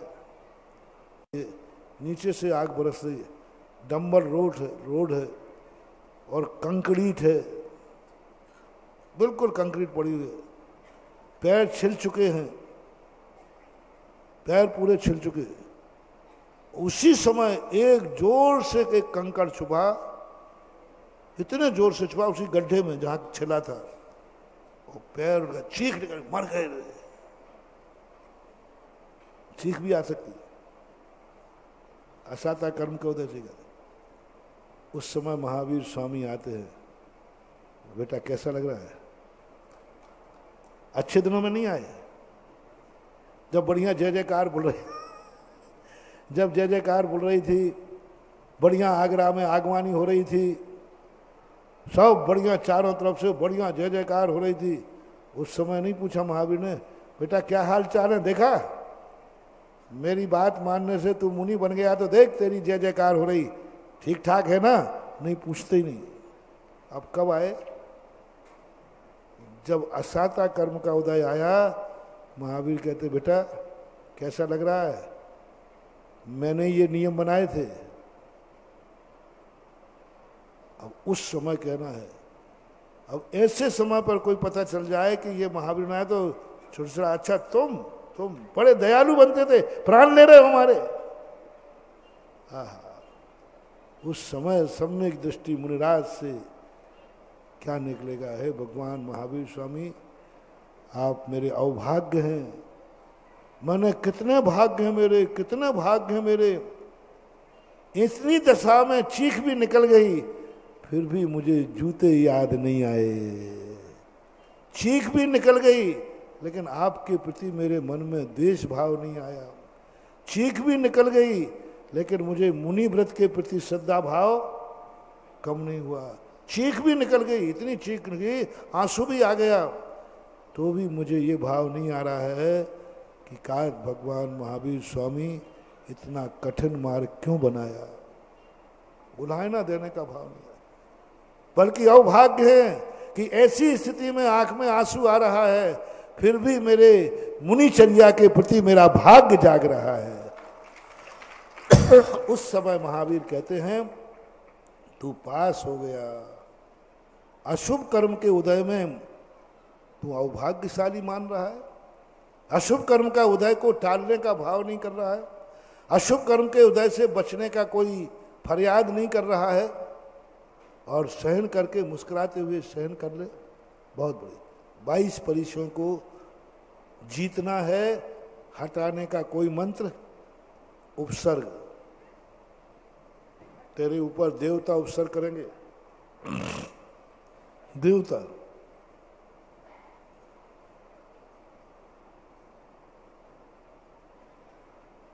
खुली कह रहे हैं कि देवता उपसर्ग करेंगे तुझे। कमठ जैसे व्यक्ति आएंगे तुझे उपसर्ग करने। उनको मालूम है महावीर स्वामी को आएंगे, तो भाई बचने का उपाय बताओ, देवताओं से कैसे बचूं? उन्होंने कहा बचना नहीं है। अरे एक थोड़ा सा मंत्र दे देते कि देवता जब तेरे ऊपर उपसर्ग करने आए, ये मंत्र फूंक देना, वो कीलित हो जाएंगे। पारसनाथ के पास ये मंत्र था, पारसनाथ के पास ये मंत्र था, शक्ति थी, वो कमठ को आकाश में कीलित कर सकते थे। हाथ पैर भी नहीं हिलते, कीलित कर देते वो। लेकिन उन्होंने कहा नहीं, देवकृत उपसर्ग आएगा, तुम सहन करोगे अवभाग्य मान करके। प्रकृति का उपसर्ग आएगा, मनुष्य त्रियंचों से उपसर्ग आएगा, मनुष्य भी उपसर्ग करेंगे, सब उपसर्ग करेंगे। बचने का कोई उपाय नहीं है, कोई चर्चा नहीं है, तुम सहन करो।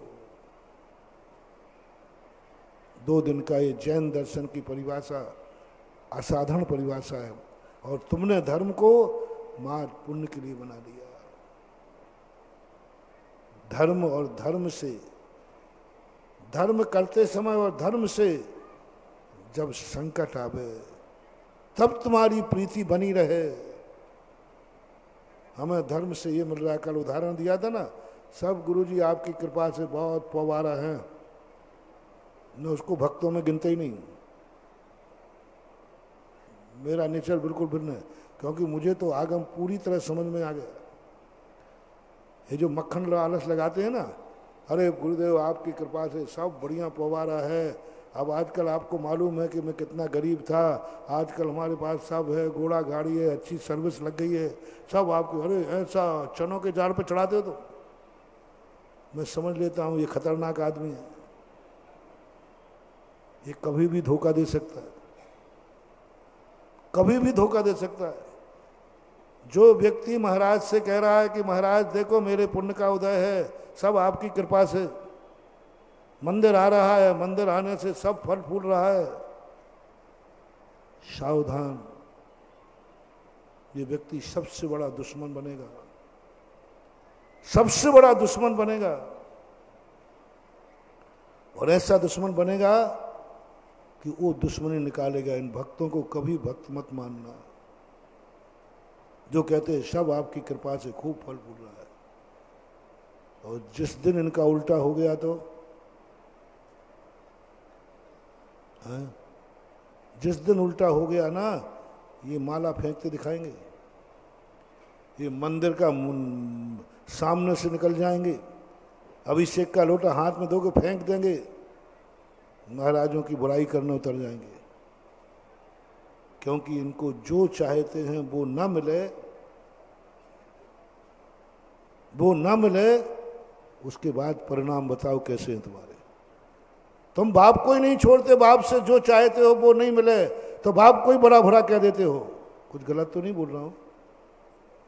बाप से जो तुमने उम्मीद रखी है, यदि तुम्हें हिस्से बांट में वो नहीं मिले तो बोलो तुम्हारे परिणाम कैसे होते? कोर्ट में खड़ा कर देते हो। महाराज को क्या छोड़ोगे तुम? जिन माँ बाप ने जन्म दिया उनको भी तुमने, माँ बाप की, कोई माँ बाप की सेवा कर रहा है, महाराज जी मेरे मम्मी पापा बहुत अच्छे हैं, मैंने क्यों? अरे महाराज मुझे बहुत चाहते हैं, मैंने कैसे? अरे महाराज मुझे बंगला बनवा दिया, मुझे गाड़ी घोड़ा दे दी, मेरा विवाह करा दिया और महाराज जी मुझे बहुत अच्छा पढ़ा लिखा के बड़ा कर दिया। मैंने कहा ये बाप, ये बेटा नहीं है, ये बेटा नहीं। ये सब चीजें लक्षण है बाप को चाहने की। ये सब दिया है इसलिए बाप को चाह रहे हो ये सब कुछ मिला है इसलिए गुरु को चाह रहे हो। गुरु से हमें सब कुछ मिलेगा इज्जत मिलेगी, शान मिलेगी, शौकात मिलेगी, सब मिलेगी, इसलिए महाराज को चाह रहे हो। जब कोई काम नहीं आएगा तो महाराज जी काम आएंगे। ये भगत नहीं है, ये दुर्योधन है। दुर्योधन की यही नीति थी, गुरु का पक्ष लेता था, इसलिए जब गुरु मेरा पुण्य काम नहीं आएगा, गुरु काम आएंगे, ताश्री काम आएंगे, सबको चाहता था, सबकी व्यवस्था करता था, लेकिन उसके पीछे लगाता था इससे हमें ये मिलेगा, इससे हमें ये मिलेगा, हमें इससे ये मिलेगा, इसलिए। और वो नहीं मिलता था तो जैसे दुर्योधन ने गुरु से जो चाहा वो नहीं मिला। एक दिन युद्ध में गुरु थोड़े शिथिल पड़ गए। उसकी उम्मीद थी कि आज द्रोणाचार्य सेनापति बन के जाएंगे तो आज का युद्ध का विजय निश्चित है द्रोणाचार्य नहीं जीते। आप महाभारत को पढ़ना देखना। शाम को युद्ध विराम के बाद जो दुर्योधन ने गुरु को खरी खोटी सुनाई है, ए बुड्ढे, राज जितने दिन से तुझे खिला रहा है, यही आज युद्ध नहीं जीता। कितने अशुभ शब्द बोले,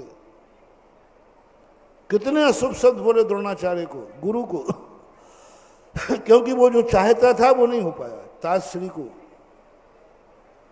कि ताजश्री सेनापति रहेंगे, हमारा कुछ नहीं बिगड़ेगा। जिस समय ताजश्री अर्जुन के द्वारा बाणों से छिद गए, भिद गए, उस समय जो दुर्योधन ने खरी खोटी सुनाई है, किमिक्षक मृत्यु मर्दान लेके बैठा है। आज ये जीतने के बाद विराम रहना चाहिए था, ये कैसे हो गया? सबको सुनाया, सबको सुनाया। महानुभाव, मोटिवेशन। यदि किसी को तुम इसलिए चाह रहे हो इससे हमें यह मिलेगा, यदि कोई तुम्हें इसलिए चाह रहे हो कि उसको यह मिलेगा, उसको कभी अपना मत मानना, उसको चाहत नहीं मानना। ये चाहत नहीं है, ये स्वार्थ है। ये तो पापी लोग भी कर लेते, तुम काहे के पुण्यात्मा हो, काहे के धर्मात्मा हो। चाहत कब है? चाहत कब है? जब तुम्हें उनसे कुछ भी नहीं मिल रहा है, बल्कि उनके कारण से तुम संकट में और पड़ रहे हो। जैसे हमने मुनिचर्या की, और मुनि बनोगे तो और संकट आएंगे, और उपसर्ग आएंगे, और परिचय आएंगे, और कंकड़ पत्थर लगेंगे, और अंतराय आएंगे, और तपस्या करना पड़ेगी। फिर भी तुम्हारी प्रीति बढ़ रही है या घट रही है? अशुभ कर्म के उदय में प्रीति घटाओ। धर्म के कारण से तुम्हें, अब अंत में धर्म की बात बता दूं कि तुम्हारा धर्म कब है? बहुत संकट आया धर्म के कारण से, फिर भी तुम्हारी धर्म के प्रति रुचि बढ़ रही है, बढ़ रही, बहुत बढ़ रही है, क्योंकि संकट है। कोई पूछे तुम्हारी धर्म के प्रति रुचि क्यों बढ़ रही है? बोले जीवन पर संकट आ रहे हैं धर्म के कारण। लक्षण बनाना, बिल्कुल उल्टा लक्षण चल रहा है। एक ने कहा तुम्हारी धर्म की प्रीति क्यों बढ़ रही है? बोले जब से धर्म किया है तब से चकाचक है, जब से धर्म किया है बहुत अच्छा चल रहा है, सब संकट दूर हो गए, इसलिए मेरी धर्म से रुचि, रिपीट करता हूं, धर्म करने से, गुरुओं के पास आने से, नमोकार मंत्र की माला फेरने से, भक्तांबर पढ़ने से, कोई भी धर्म क्रिया करने से तुम्हारा सब कुछ अच्छा हो गया। इसलिए तुम्हारी धर्म से रुचि, हेतु बनाना, इसलिए धर्म से रुचि बढ़ गई। ये धर्मात्मा की निशानी नहीं, तुमने धर्म तो किया है, तुम धर्म पर श्रद्धा कर रहे हो, धर्म पर आस्था है तुम्हारी, लेकिन तुम्हें धर्मात्मा नहीं कहा जाएगा, क्योंकि मिलने पर तो लोग गधे को भी बाप कह देते हैं, तुमने तो भगवान को कहा। अब देखना श्रद्धा, मेरी धर्म पर श्रद्धा कब से बढ़ी? जब से मेरे ऊपर संकट आना शुरू किया, जब से मेरे लिए अशुभ कर्म का उदय आया। जितना जितना धर्म कर रहा हूं, अशुभ कर्म का उदय आ रहा है। जितना जितना धर्म कर रहा हूं, जितना जितना बड़ा साधु बनता हूं, उतना उतना असाता कर्म का उदय आता है। उतना ही ज्यादा, जितनी ज्यादा सामायिक करता हूं, मच्छर उतने ही ज्यादा काटते हैं। और बड़ा महाराज करूं तो शेर काटेंगे, और बड़ा महाराज करूं तो सांप ऊपर चढ़ेंगे। ओहो, इसलिए मेरी धर्म के ऊपर श्रद्धा बढ़ रही है, क्योंकि मेरे अशुभ कर्म का उदय आ रहा है, फिर भी मेरी श्रद्धा बढ़ रही है। इसलिए मेरी श्रद्धा बढ़ रही है। समझ लेना, आपने धर्म को व्यापार नहीं बनाया, धर्म तुम्हारी आत्मा की पर्याय बन चुकी है। धर्म करने से अशुभ कर्म का उदय नहीं आएगा तो क्या शुभ कर्म का उदय आएगा? बिल्कुल परिभाषा उल्टी है ना। और तुम्हारी परिभाषा क्या है? धर्म करने से शुभ का उदय नहीं आएगा तो क्या अधर्म करने से आएगा? ये है ना, सबकी परिभाषा यही। और मैं परिभाषा क्या बना रहा हूं? धर्म करने से संकट नहीं आएगा तो क्या तुम्हें फूल बिछेंगे? धर्म करने का अर्थ है कांटों का रास्ता। कभी धर्म से फूलों के रास्ते की कामना मत करना। जितने जितने तुम्हारी जिंदगी में कांटे आते जाएं और तुम्हारे मन में आनंद, धर्म के प्रति प्रीति बढ़ती जाए, समझ लेना धर्म तुम्हारी आत्मा की पर्याय बन गया है। अब तुम्हें कोई नहीं डिगा सकता, कोई नहीं डिगा। जो मैं कल एक बात सुनाना अंत में रह गया था, अब भी समय हो गया, चलो फिर कभी बता देंगे कि कैसे कैसे लोग, कैसे धर्मात्मा हुए। इनकी प्रीति पुण्य के उदय में ये स्थिर नहीं होते हैं। पुण्य के उदय में धर्म पर श्रद्धा नहीं बढ़ती है। अशुभ कर्म के उदय में इतनी श्रद्धा, इतनी श्रद्धा, केवल ज्ञान प्राप्त कर लिया। यदि सुकोसर महाराज को शेर नहीं खाता तो शायद उनके धर्म में इतने अडिग नहीं होते। सुकोसर महाराज विहार कर रहे थे, आहारचर्या को जा रहे थे, प्रवृत्ति में थे, केवल ज्ञान होने ही वाला नहीं था।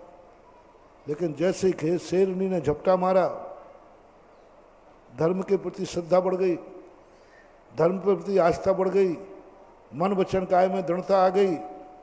शेरनी खाती रही।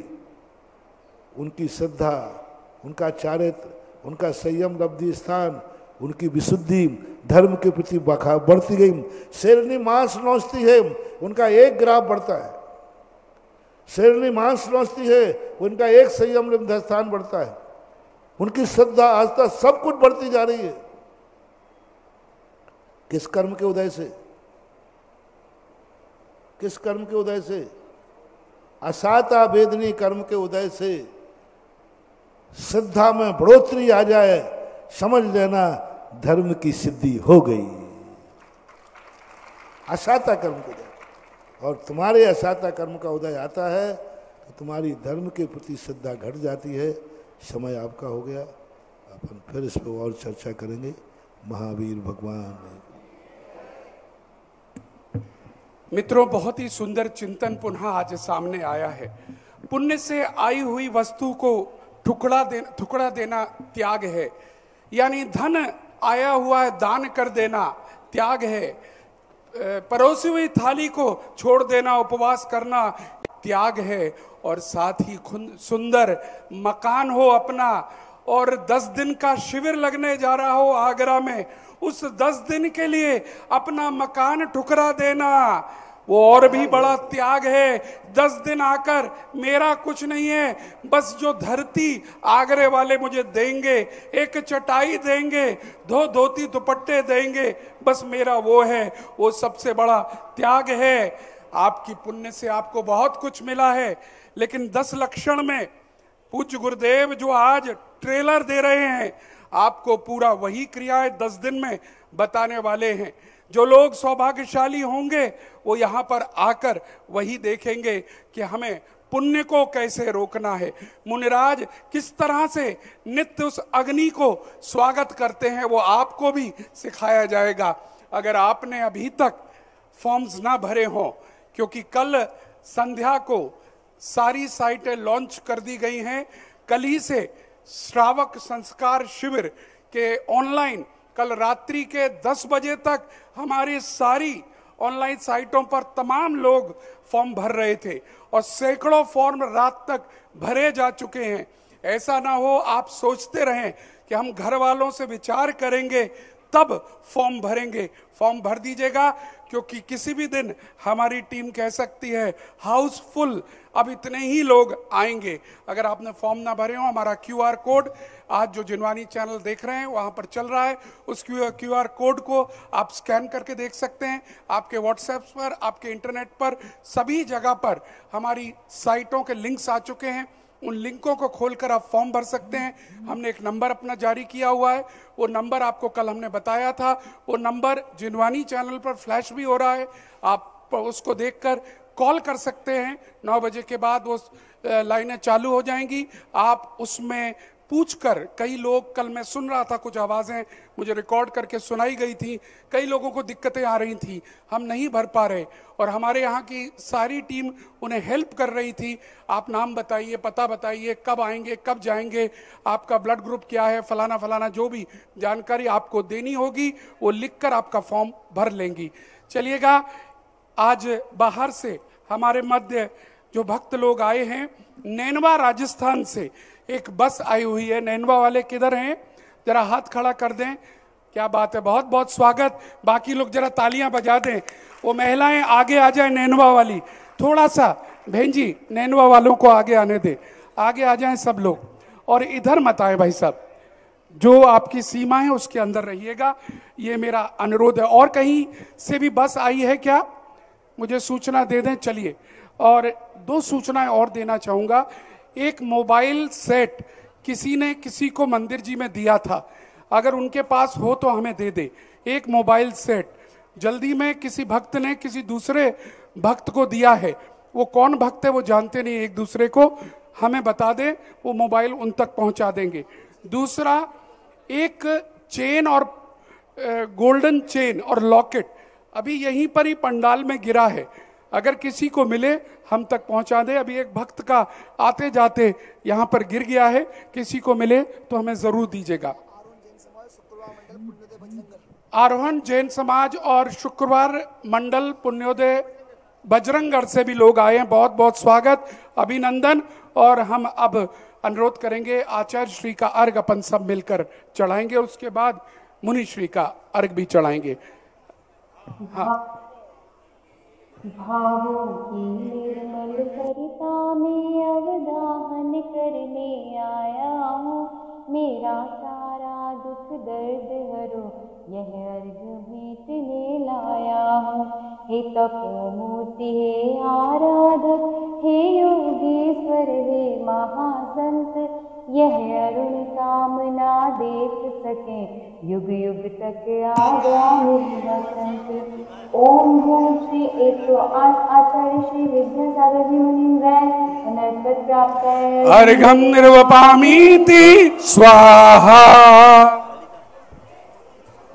नमोस्तु भगवान। आइएगा मिलकर सभी लोग अब आचार्य श्री का मुनि श्री का अर्घ चढ़ाएंगे, लेकिन उससे पहले याद रखिएगा 23 अगस्त को भगवान पार्श्वनाथ का निर्वाण महोत्सव पर निर्वाण लाडू, इसी मंच पर पीछे जो पर्दा हमने लगाया है उसके पीछे सम्मेद शिखर जी की एक रचना बनाई जा रही है, और उस रचना पर जाकर हम निर्वाण लाडू चढ़ाने का सौभाग्य पाएंगे। मेरे पूरे भारत से अनुरोध है, कृपया करके अवश्य आप सब लोग भक्त लोग यहाँ पर आइए, पूज्य श्री के सानिध्य में इस कार्यक्रम में आइएगा। और अगर अभी तक आपने निर्वाण लाडू के पुण्यार्जक में नाम ना लिखा है वो, तो मात्र 23,000 रुपए की राशि आपको देनी है और विशेष पुण्यार्जक बनकर आपको मौका मिलेगा पूज्य श्री के साथ ऊपर भगवान पार्श्वनाथ तक टोंक पर जाकर लाड़ू चढ़ाने का।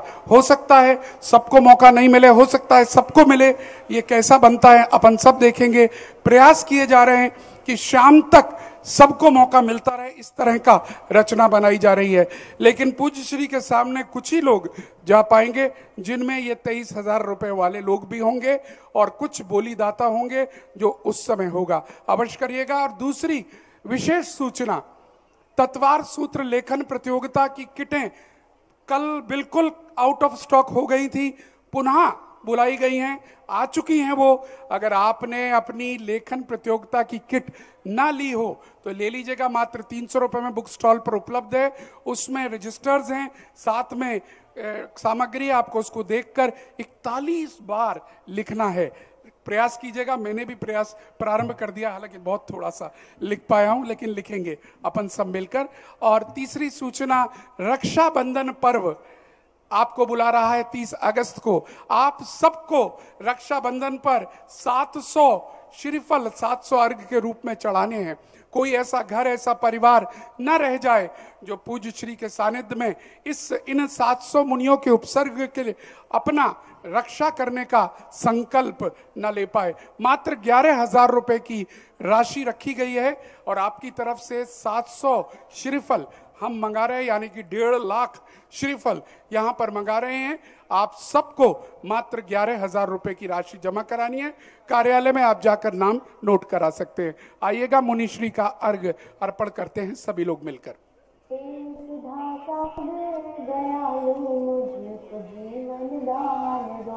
सरे उठाकर चल सकूं वैसा मुझे आ सकूं तेरे निकट सोपान दो।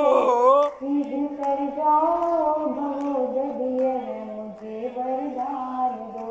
नाम जपता रहूं जीवन पाने के लिए, मैं कुछ भी नहीं लाया चढ़ाने के लिए। भेंट में कुछ भी नहीं लाया चढ़ाने के लिए। ओम हम ह्रीं श्री सुधा सागर जी मुनीन्द्राय अनर्पित प्राप्त अर्घं निरूपामीति स्वाहा। नमोस्तु महाराज जी, नमोस्तु महाराज जी, नमोस्तु गुरु जी। नमोस्तु गुरु। और चलिएगा, जिनवाणी स्तुति हम सब मिलकर करेंगे। सभी लोग खड़े हुए। जग जरमर हरि गय हर हरि जम जला रुद्री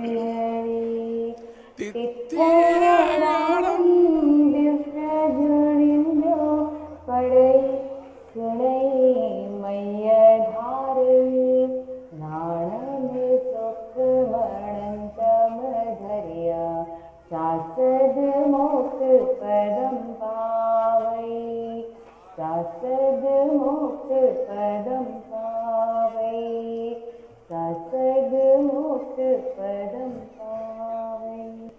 कलश पूर्वक नवकार मंत्र।